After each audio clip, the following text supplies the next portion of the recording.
نہ تو S O Ps کو فالو کیا جا رہا ہے، نہ جو احتیاطی تدابیر ہیں خریداروں کی جانب سے اس پر عمل درآمد کیا جا رہا ہے، نہ دکانداروں کی جانب سے، تاجروں کی جانب پر اس پر عمل درآمد جو ہے وہ یقینی بنایا جا رہا ہے۔ تو اس پر وزیر اعظم عمران خان نے فوری طور پر ایکشن لیا، اور ایکشن اس لیے لیا گیا کہ اگر ایکشن نہیں لیا جاتا تو پاکستان کے لیے صورتحال جو ہے وہ کافی خطرناک ہو سکتی ہے۔ ایکشن یہ لیا گیا ہے کہ جو وزارت داخلہ ہے اس کے ذریعے تمام صوبوں کو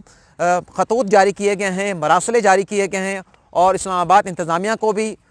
خط جاری کیا گیا ہے جس میں یہ کہا گیا ہے کہ قومی سلامتی کمیٹی کے جو فیصلے ہوئے تھے متفقہ طور پر آخری اجلاس میں، ان پر منوعاً عمل درآمد یقینی بنایا جائے، اور جو ایس او پیز ہیں، جو مارکیٹ کھولی گئی ہیں، جو لاک ڈاؤن میں نرمی کی گئی ہے، اس میں کسی قسم کی غفلت یا کوتاہی جو ہے وہ نہ برتی جائے۔ اور یہ بھی کہا گیا ہے ان خطوط کے ذریعے کہ جو عوام ہیں انہیں کسی طرح سے بھی جو ہے وہ کرونا وائرس کے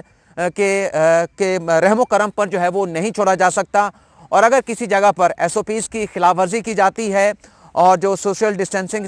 کا جو پرنسپل ہے اس پر عمل درآمد نہیں کیا جاتا، تو ان مارکیٹس کے خلاف، ان تاجروں کے خلاف سخت ایکشن لیا جائے۔ اور ہم نے یہ دیکھا اس کے اوپر جو صوبائی حکومتیں ہیں انہیں بھی کافی زیادہ تشویش ہے، اور جو اسد عمر ہیں کمانڈ اینڈ آپریشن سینٹر کے جو سربراہ ہیں، وفاقی وزیر بھی ہیں، ان کی جانب سے بھی اس بات کا اندیا دیا گیا تھا کہ اگر ایس او پیز پر عمل درآمد نہیں ہوا تو ہمیں دوبارہ سے لاک ڈاؤن کی طرف جانا ہوگا۔ اور ان تمام چیزوں کو دیکھتے ہوئے جو رپورٹس وزیر اعظم عمران خان کی جانب سے سامنے آئی ہے، ایک تو یہ خطوط لکھ دیے گئے ہیں صوبوں کو، اسلام آباد کی انتظامیہ کو، لیکن ایک فوری اجلاس بھی وزیر اعظم عمران خان کی جانب سے طلب کیا گیا ہے جس میں قومی رابطہ کمیٹی کے اجلاس میں جو فیصلے ہوئے تھے ان پر عمل درآمد کا جائزہ لیا جائے گا۔ یہ اجلاس بھی وزیر اعظم عمران خان کی جانب سے طلب کر لیا گیا ہے۔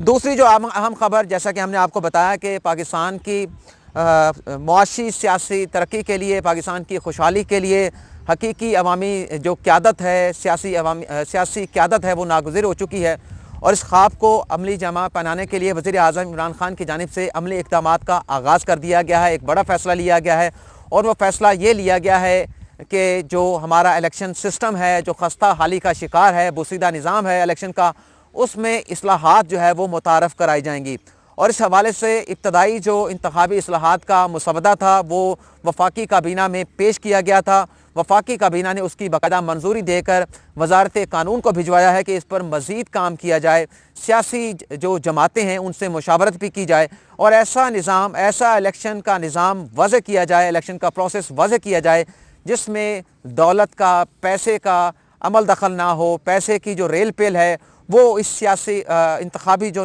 عمل ہے اس کو جو ہے وہ آلودہ نہ کر سکے، کرپٹ نہ کر سکے۔ اس قسم کا نظام جو ہے وہ کہا گیا ہے کہ سیاسی جماعتوں کی مشاورت کے ساتھ بنایا جائے، اور اس میں کوشش یہی ہوگی وزیر اعظم عمران خان کی کہ انتخابی اصلاحات کے ذریعے ایسا نظام، ایسا الیکشن پروسیس جو ہے وہ وضع کیا جائے جس میں ایک عام شہری، عام آدمی جو ہے وہ ذہنی آزادی کے ساتھ، مالی آزادی کے ساتھ الیکشن پروسیس میں حصہ لے سکے اور کامیابی حاصل کر سکے۔ اور یہ جو بڑے بڑے سرمایہ دار ہیں جو عام لوگوں کی راہ میں رکاوٹیں ڈالتے ہیں، کہ الیکشن کی راہ میں ان کے رکاوٹ ڈالتے ہیں، یہ عام لوگوں کے الیکشن کے پروسیس میں، الیکشن لڑنے کے پروسیس میں رکاوٹیں نہ کھڑی کر سکیں۔ اور اس کے ساتھ ساتھ کوشش یہ بھی ہے کہ خاص طور پر جو سینٹ کا نظام ہے جس میں پیسہ بہت زیادہ چلتا ہے، پیسے کا بہت زیادہ چکر ہوتا ہے، خاص طور پر اربوں روپے چلایا جاتا ہے جب سینٹ کا الیکشن ہوتا ہے۔ خیبر پختونخوا میں بہت زیادہ پیسہ چلتا ہے، بلوچستان کی سیٹوں کے لیے کافی زیادہ پیسہ چلتا ہے، تو اس کے لیے بھی کوشش کی جا رہی ہے کہ جو الیکشن ریفارم متعارف کرائی جائیں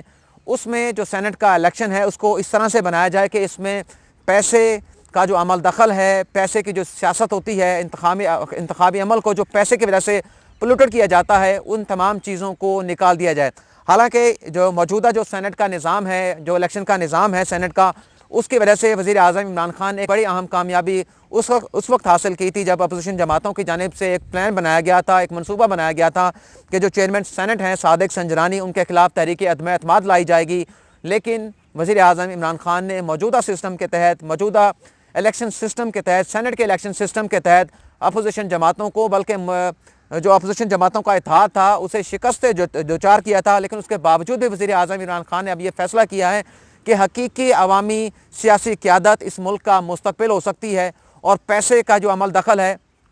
جب تک یہ چلتا رہے گا الیکشن پروسیس میں، پاکستان کی معاشی ترقی بھی نہیں ہو سکتی، پاکستان کی سیاسی ترقی بھی نہیں ہو سکتی، اور پاکستان میں خوشحالی بھی نہیں آ سکتی، اور نئی سیاسی قیادت بھی منظر عام پر نہیں آ سکتی۔ تو اس لیے یہ الیکشن ریفارم جو ہے وہ لانے کا فیصلہ کیا گیا، خاص طور پر سینٹ ایکشن کے حوالے سے، جس میں اس طرح کا نظام ہے جیسا کہ میں نے آپ کو بتایا کہ اکثریت میں ہونے کے باوجود بھی مشترکہ جو اپوزیشن جماعتیں تھیں وزیر اعظم عمران خان سے شکست کھا گئیں، اور صادق سنجرانی جو ہے وہ چیئرمین سینٹ کا عہدہ جو ہے وہ بچانے میں کامیاب ہوئے۔